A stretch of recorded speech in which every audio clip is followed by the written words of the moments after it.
السلام علیکم ورحمۃ اللہ وبرکاتہ۔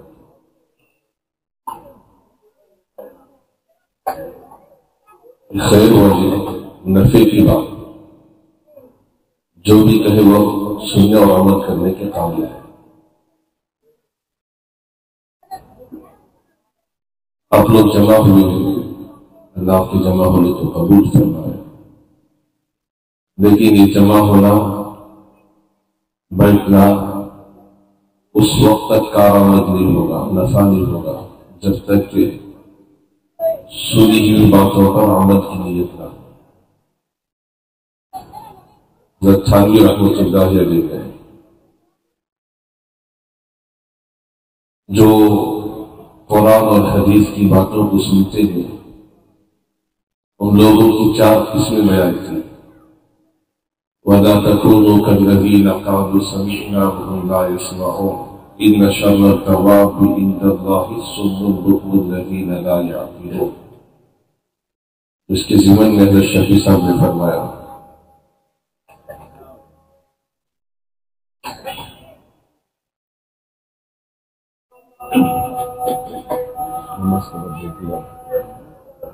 نماز کا انتظام ہے تو تمام بیٹھے رہے، اس کے بعد نماز کا نظم ہوگا۔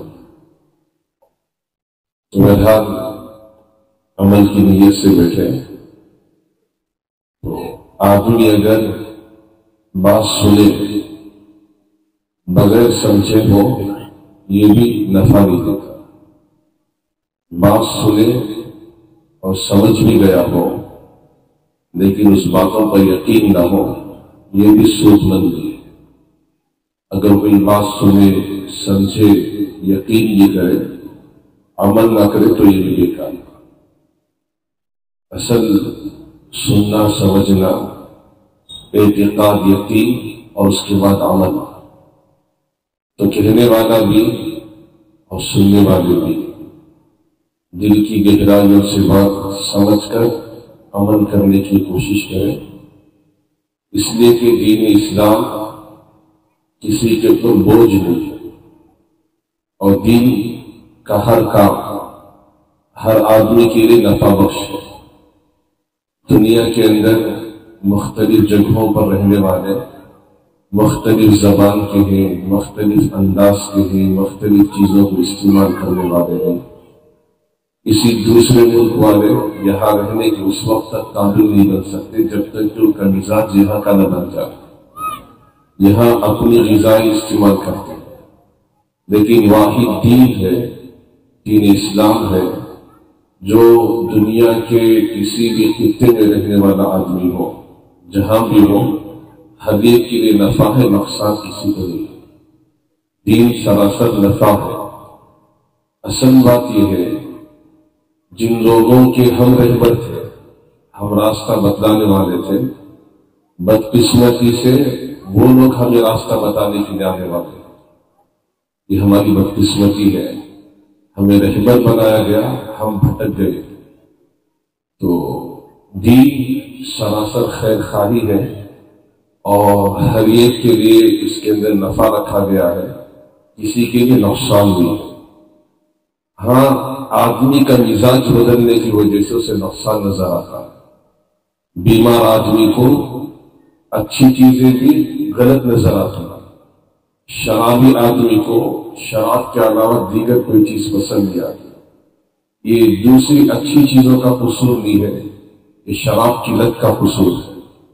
آدمی کو بخار ہے، اچھی سی بریانی دی جائے پسند نہیں کرے گا، اس بریانی کا قصور نہیں ہے، اس کی صحت و طبیعت کا قصور اور فطور ہے۔ اسی طریقے پر دین اچھی چیز ہے اور سب سے دنیا کی بہترین چیز ہے، لیکن وہ ہمارے اندر اپنانے کی قابلیت بھی ہے تو یہ ہمارا قصور ہے، ہماری صحت کا قصور ہے۔ اسی وجہ سے فرمایا نماز کامیابی کی چیز ہے، لیکن یہ دشوار ہے منافقوں پر، اس لیے کہ ان کی صحت خراب ہے۔ اچھی صحت والا اس چیز کو فوراً قبول کرتا ہے، خراب صحت والا اس چیز کو فوراً قبول نہیں کرتا۔ اس لیے دین کی ہر بات دین کی ہر بات قابل اعتماد بھی ہے، قابل مقبول بھی ہے، اور ہر ایک کے لیے نافی بھی ہے، نفع دینے والی ہے۔ اور دین کی بات اس آدمی کو نقصان نظر آتی ہے جس کی صحت خراب ہو، جس کی طبیعت خراب ہو، جس کا مزاج خراب ہو۔ تو دین کی باتوں کا قصور نہیں ہے بلکہ اس آدمی کی صحت کا قصور ہے۔ تو ہم یہاں جمع ہوئے اصلاحی معاشرہ اور شعبان المعظم رمضان کی استقبال کے لیے۔ رمضان آیا ہے، اس کا استقبال ہو۔ استقبال زبان سے جملے کہنے کا نام نہیں ہے۔ کوئی مہمان ہمارے گھر آیا ہے، اس کا استقبال یہ ہے اس کی عافیت کا خیال رکھا جائے، اس کے سکون کا خیال رکھا جائے، اس کی خاطر مدارت کی جائے۔ مہمان آیا ہے، ناپسندی والی چیز اسے دے دی جائے، وہ بیزار ہو جائے، اس کی صحت خراب ہو جائے اور اس کی صحیح سے دیکھ بھال نہ ہو، یہ اس کا استقبال نہیں ہے۔ وہ اس کے ساتھ اس کی بد تہذیبی ہے، اس کے ساتھ بدمزاجی سے پیش آنا ہے۔ استقبال یہ ہے اس کی صحیح طور پر دیکھ بھال ہو، اس کے مزاج کے موافق دیکھ بھال ہو، اس کی مزاج کے موافق اس کی دیکھ بھال کی جائے۔ جب وہ کھانا طلب کرے، کھانا پیش کرے، اگر وہ معذرت کرے اس معذرت کو قبول کر لے۔ تھانوی رحمۃ اللہ علیہ فرماتے ہیں، حضرت تقی صاحب ان کے مہمان ہوئے تو بچے سے تھے لیکن ان کے دوست کے بیٹے تھے، تو حضرت نے کھانے کا دعوت پیش کی تو انہوں نے فرمایا کہ اس وقت تقاضا نہیں ہے۔ تو حضرت نے فرمایا بیٹا تقاضا نہیں ہے اس لیے میں آپ کو زبردستی نہیں کروں گا۔ اور پھر وہاں ایک اخلاق کی بات سکھائی کہ استقبال یہ ہے کہ مہمان کی مزاج کے موافق پیش آئے۔ آپ کا مزاج کھانے کا نہیں ہے، اگر میں آپ کو جبر کروں کھلاؤں تو آپ کی مزاج کے خلاف عمل ہے، یہ استقبال نہیں ہوگا۔ اس لیے میرا ارادہ ہے کہ جتنی کھانے کی قیمت ہوگی وہ میں آپ کو ہدیہ کرتا ہوں، یہ میری دل کی خواہش ہے، اسے قبول کر لیں۔ تو ہمارے اکابرین کا مزاج یہ تھا کہ استقبال یہ ہے۔ اسی طریقے پر رمضان کا استقبال کیا ہے؟ آپ صلی اللہ علیہ وسلم رمضان کے استقبال میں شعبان کے اندر کثرت سیام، کثرت سے روزہ رکھتے تھے۔ ایک بہت بڑے اللہ کے ولی گزرے تھے شیخ عبد القادر جیلانی رحمۃ اللہ علیہ، بہت پائے کے بزرگ تھے۔ تو انہوں نے بنیۃ الطالبین ان کی کتاب ہے، اس میں لکھا ہے رمضان کا استقبال صحابہ اکرام رضوان اللہ علیہم اجمعین میں سے جو کبار صحابہ بڑی عمر کے صحابہ تھے، وہ استقبال اس انداز سے کرتے تھے کہ رمضان کے آنے سے پہلے رمضان کے شعبان کے اندر روزے رکھتے تھے اور اعمال کو بنانے کی فکر کرتے تھے، کثرت سے روزے رکھتے، قرآن کی تلاوت کرتے، غریبوں کی مال کے ذریعے سے امداد کرتے تاکہ ان کا رمضان بھی اچھے سے گزر جائے، ان کی سحری کا افطاری کا نظم ہو جائے تو بھی عبادت میں لگیں گے۔ اکثر زکوٰۃ نکالتے یا صدقات کرتے اور قرآن کی تلاوتوں کی کثرت کرتے۔ یہ معمول تھا شعبان کے اندر رمضان کے استقبال کا، اور آپ صلی اللہ علیہ وسلم کا یہی معمول تھا۔ انوارات رمضان میں لکھا ہے حضور پاک صلی اللہ علیہ وسلم اس کثرت سے روزے رکھتے تھے۔ اما عائشہ رضی اللہ تعالیٰ عنہا فرماتی ہے کہ ہمیں یوں لگتا تھا کہ شعبان سے روزے رکھتے رکھتے آپ رمضان کو جا کر ملیں گے۔ تو حضور پاک صلی اللہ علیہ وسلم کا روزے رکھنا رمضان کی عملی مشق تھی۔ رمضان کے اندر یہ عملی مشق تھی۔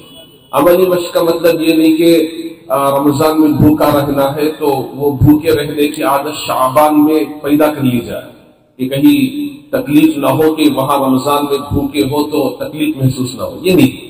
اس لیے کہ حضور پاک صلی اللہ علیہ وسلم کے بارے میں ہم جانتے ہیں کہ کئی دنوں کا فاقہ ہوتا تھا، دو چار نظر آتے تھے۔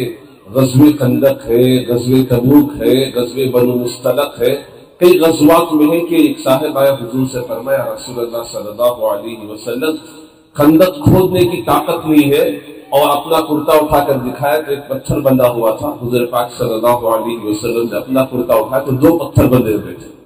یہ بھوک کی مزاج برداشت کرنے کے لیے آپ شعبان کے اندر روزے نہیں رکھتے تھے، اور عبادتوں کے ذوق پیدا کرنے کے لیے بھی آپ تو عبادت گزار تھے۔ صحابہ روکتے تھے کہ آپ نبی ہو کر اتنی کثرت سے نماز پڑھتے ہیں، روزہ رکھتے ہیں، تو آپ فرماتے ہیں میں اللہ کا شکر گزار بن جانا ہوگا۔ ایک صاحب تھے، حضور پاک صلی اللہ علیہ وسلم نماز کے لیے نیت باندھی، حضرت کعب رضی اللہ تعالی نے سوچا کہ حضور کی پیچھے بھی نماز پڑھ لیں، آ کر رکعت باندھی، سورہ بقرہ کی شروعات ہوئی، سوچا کہ سورہ بقرہ کی 100 آیتوں پر رکوع ہوگا، لیکن سورہ بقرہ ختم کر دی گئی۔ سوچا کہ سورہ بقرہ کے ختم پر رکوع ہوگا، لیکن آل عمران شروع کر دی۔ آل عمران سوچا کہ یہ ختم پر حضور رکوع کر لیں گے، سورہ نساء شروع کر دی، اور انہوں نے رکعت توڑ دی کہ حضور کے پیچھے نماز نہیں پڑھ سکتا۔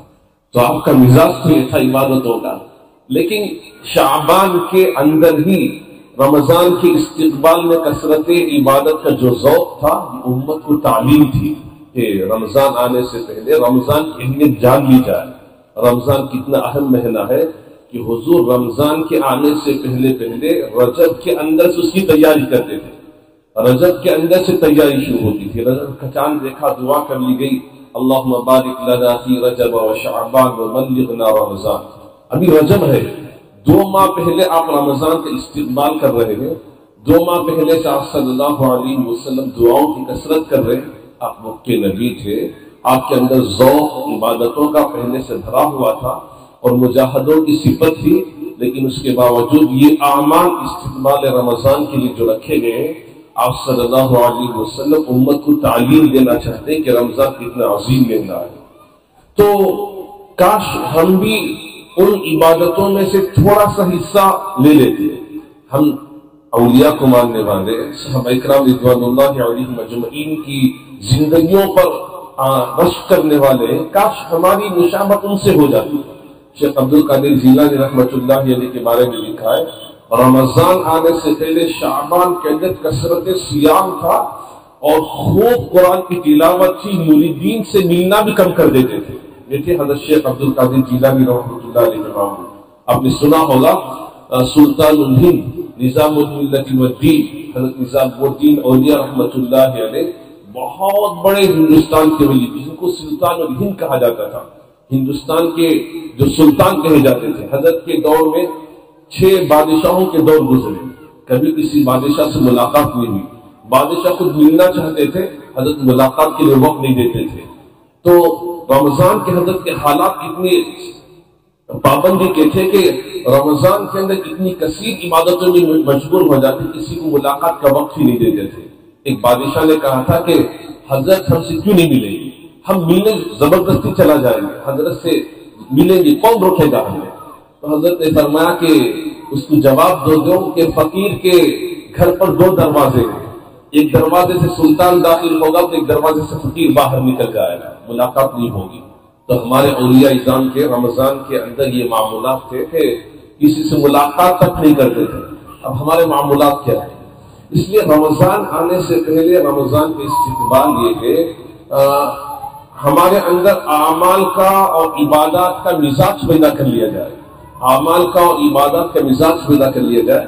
حضرت تقی صاحب کی غالباً ایک رسالہ نکلا تھا، حضرت نے فرمایا تھا اور رمضان کا استقبال میں سے سب سے بڑا استقبال یہ ہے گناہوں سے بچنے کی کوشش کر لی جائے۔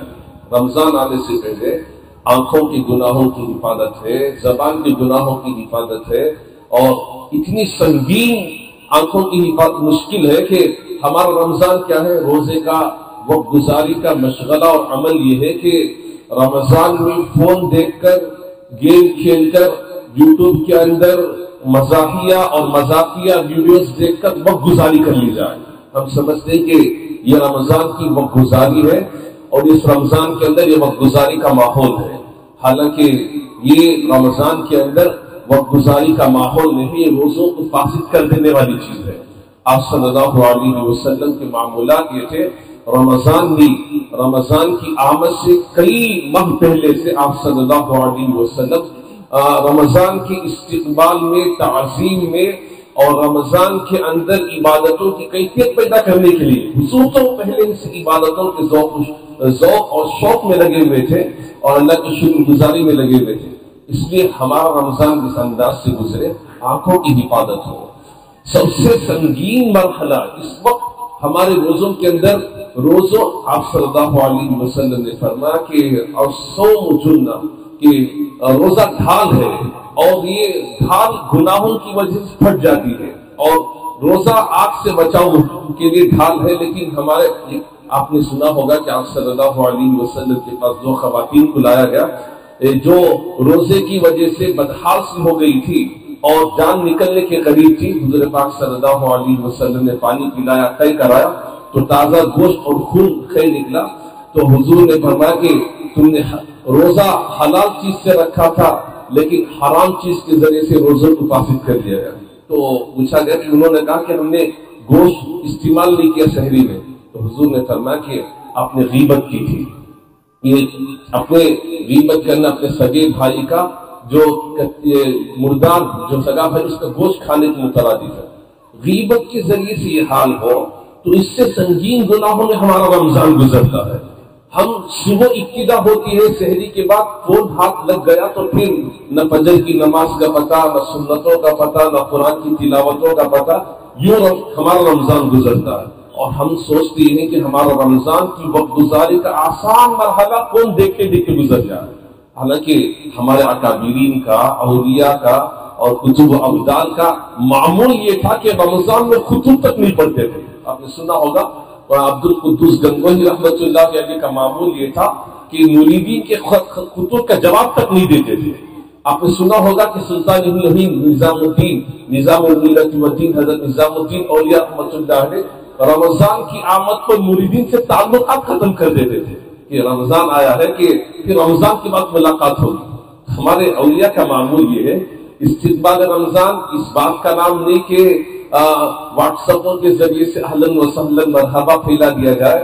اور ایک روایت مشہور کر دی جاتی ہے کہ سب سے پہلے جس نے رمضان کی آمد کی خبر دی اس کے لیے جنت واجب ہوگی. یہ بے پر کی پھیلی ہوئی خبر ہے اور اس کا نہ پیر ہے نہ سر ہے، یہ خبر اڑا دی گئی ہے. اور آپ نے سنا ہوگا آپ صلی اللہ علیہ وسلم نے فرمایا جو مجھ پر جھوٹ بات کرے من کذب علی متعمد فلیتبوأ مقعدہ من النار، اس کا ٹھکانہ جہنم ہے. ہمارے یہاں فضائل میں ایک اونچ نیچ یہ ہے کہ ہم کسی بات کو سنتے ہیں تو یوں مشہور کر دیتے ہیں کہ حالانکہ سوچتے سمجھتے نہیں کہ بات غلط ہے. جیسے کہ ابھی قریب میں رجب گزرا، رجب کے 27ویں رجب کی ایک بات مشہور ہو گئی ہے کہ 1000ویں روزہ 27ویں رجب کی جو روزہ رکھا جائے گا وہ 1000ویں روزہ ہوگا. نہ 1000ویں ہے نہ 100ویں روزہ ہے. کہ حضرت تھانوی رحمۃ اللہ نے بڑا عجیب اصول بیان فرمایا ہے، عبادات کے فضائل اور عبادات کے گناہوں کی حد جو ہے بیان کی جائے گی وہ شاعری کے بیان کرنے پر بیان ہوگی، اس کے علاوہ کبھی بیان نہیں ہوگی. جو بیان کرے گا وہ کاذب ہوگا، وہ ملحد ہوگا. حضرت نے فرمایا ومن يرد فيه بإلحاد بظلم نذقه من عذاب أليم. پارہ نمبر 17 کی آیت کی ضمن میں قاعدہ لکھا حضرت تھانوی رحمۃ اللہ علیہ نے حرم کے اندر ایک نماز پڑھنے پر 1,00,000 نمازوں کا ثواب ہے. اگر یہاں کوئی گناہ ہو گیا تو ہم یہ بیان نہیں کریں گے کہ 1,00,000 گناہوں کے برابر گناہ ہوگا، اس لیے کہ شاعری نے بیان نہیں فرمایا، حضور پاک صلی اللہ علیہ وسلم نے بیان نہیں فرمایا، قرآن میں بیان نہیں ہوا ہے. ہم یہ بیان نہیں کریں گے، ہم ثواب ضرور بیان کریں گے اس لیے کہ حضور نے بیان فرمایا. ہاں اس کے اندر گناہ ہوگا تو قرآن نے بیان فرمایا ہے کہ نذقہ من عذاب علیم، ہم عذاب علیم دیں گے. کتنا دیں گے، کیا دیں گے، وہ خدا کو معلوم ہے. اسی طریقے پر روزوں کے فضائل، شعبان کے اندر کثیر بدعات، کثیر ایسے گناہ کے کام ہوتے ہیں، ایسی عبادتوں کی فضیلت بیان کی جاتی ہے، نہ اس کا پیر ہے نہ سر ہے. شعبان آ گیا 15ویں شب کے بڑے فضائل بیان کیے جاتے ہیں کہ اتنی نمازوں پر فلاں فلاں سورت پڑھی جائے، فلاں فلاں یہ ہے. قبرستان کے اندر خاص وقت میں جا کر مردوں کی ایصال ثواب کے لیے، اور پھر یہ عقیدہ بھی ہمارے یہاں مشہور ہے کہ اس رات میں مردے گھر آ جاتے ہیں کہ ان کے لیے جو پسندیدہ چیزیں ان چیزوں کا انتظام بھی کیا جاتا ہے. ہمارے ایک مسلم انہوں نے کہا کہ ہمارے بھائی کا انتقال ہو گیا ہے، ان کی بیوی کسی بچے کے ہاتھ سے شراب لا کر گھر میں رکھی اس لیے کہ ان کی شوقین تھے. تو ذرا سوچے کہ کیا حال ہے. اپنی عقل سے سوچنے کی بات ہے. یا تو مرنے والا جنت میں ہوگا یا تو عذاب میں ہوگا. جنت میں ہوگا تو دنیا کی تکلیف سے چھٹکارا پا کر وہاں گیا، وہ خود آنا نہیں چاہے گا. اگر جہنم میں ہے تو فرشتے بھیجنا نہیں چاہیں گے تو پھر وہ کہاں سے آئے گا. بہرحال رمضان کی آمد ہے تو استقبال یہ ہے رمضان کا استقبال یہ ہے کہ رمضان کے آنے سے پہلے ہمارے اندر کی مزاج پیدا ہو جائے، گناہوں سے بچنے کا مزاج پیدا ہو، آنکھوں کی حفاظت کا مزاج پیدا. اس وقت آنکھوں کے گناہ سے حفاظت کا یہی شکل ہے، وہ ہے اللہ تعالیٰ کی استہزاء، وہ ہے خدا کا استہزاء. یہ سوچتے رہے کہ اس حال میں فون دیکھتے ہوئے، اس حال میں گناہوں میں لگے ہوئے اگر موت آ جائے تو پھر میں کیا جواب دوں. مولانا مفتی خان پوری رحمۃ اللہ دامت برکاتہ نے بڑے عجیب ایک رسالہ لکھا ہے سیل فون کے سلسلے میں. حضرت نے لکھا اس وقت تنہائی والے گناہوں سے بچنے کی ایک ہی شکل ہے، وہ خدا کا استہزاء.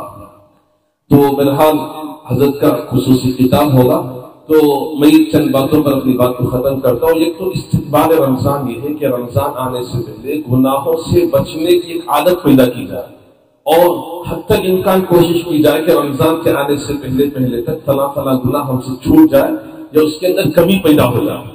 اگر کمی پیدا ہو گئی تو رمضان کی آمد پر ان گناہوں سے اجتنابیت بچنا آسان ہوگا. ابھی ہمارے انسپیکٹر صاحب آئے تھے، انہوں نے نشے کے بارے میں چند جملے کہے، قیمتی جملے کہے. وہ افسوس اس بات کا ہے کہ جس قوم کے ہم رہبر تھے، آج انہی کو راستہ بتانے کے لیے دوسروں کو بلانے کی ضرورت پڑتی ہے. ہم رہبر تھے، راستہ بتانے والے تھے. تو شرابی اور نشیلی لوگوں کے لیے بھی ایک نعمت عظمیٰ ہے.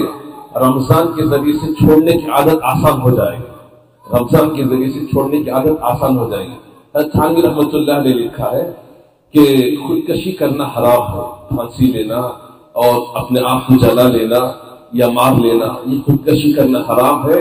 نہ یہ قریب نامعافی جرم کے برابر ہے، اور اللہ کے نزدیک سخت ترین مجرموں میں شمار ہوگا. کہ اس لیے کہ اللہ تعالیٰ نے اس پر سخت نکیر فرمائی ہے، اور بدن بھی اللہ کی امانت ہے، یہ جسم بھی اللہ کی امانت ہے، جان بھی اللہ کی امانت ہے. تو اصول ایک بیان یہ فرمایا. تو جس طریقے پر اپنے آپ کو جلا لینا، اپنے آپ کو مار لینا خودکشی ہے، اسی طریقے پر وہ چیزوں کا استعمال کرنا جن چیزوں سے اپنی جان کی ہلاکت ہو، جن چیزوں کے ذریعے سے جسم کو نقصان پہنچے، جن چیزوں کے ذریعے سے اپنے عضو کو نقصان پہنچے، یہ بھی خودکشی کے مترادف ہے. یہ بھی سم قاتل ہے، تھوڑا زہر دینے کے برابر ہے.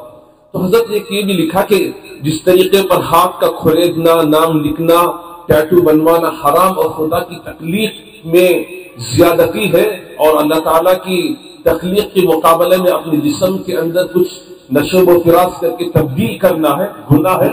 اسی طریقے پر شراب نوشی بھی گناہ ہے. یہ اتنا سنگین گناہ ہے. ایک تو نشے کی گناہ جناب محمد مصطفیٰ صلی اللہ علیہ وسلم نے ام الخبائث بیان فرمایا، ام الفواحش بیان فرمایا، یہ گناہ ہے اور اللہ کے رسول نے لعنت بھی بھیجی ہے. لیکن اپنی جان کو ہلاکت میں ڈالنے کا بھی الگ سے گناہ ہے. اور فرمایا کہ اگر نشے کی حالت میں ایکسیڈنٹ ہو کر مر جائے تو حادثات میں مرنا شہادت کی موت کی مترادف ہے، اسے ثواب ملے گا. لیکن نشے کی حالت میں ایکسیڈنٹ ہو کر مرا وہ شہادت کی موت میں خودکشی کے مترادف ہے. اسی طریقے پر ایک آدمی شراب پی کر کینسر کا مریض ہو گیا ہے. اب ہمارے یہاں ہے کہ ایمان والا اگر بیمار بھی پڑ جائے تو اس کے لیے صدقے کا ثواب ہے، اور جب تک بخار رہے گی ثواب ملتا رہے گا، جب تک سر کا درد رہے گا ثواب ملتا رہے گا. اللہ کے نبی نے فضائل بیان فرمائی، یہ ایمان والے کی خوبی ہے. لیکن فرمایا کہ اگر غلط چیزیں استعمال کر کے کینسر ہوا ہے، اس مرض پر ثواب نہیں ملے گا. یہ اپنی طرف سے زیادتی ہے، یہ اپنی طرف سے بیماری پیدا کی گئی ہے. اگر خدا کی طرف سے ہوتی تو ثواب ملتا، خدا کی طرف سے ہوتی تو اس پر انعامات ملتے.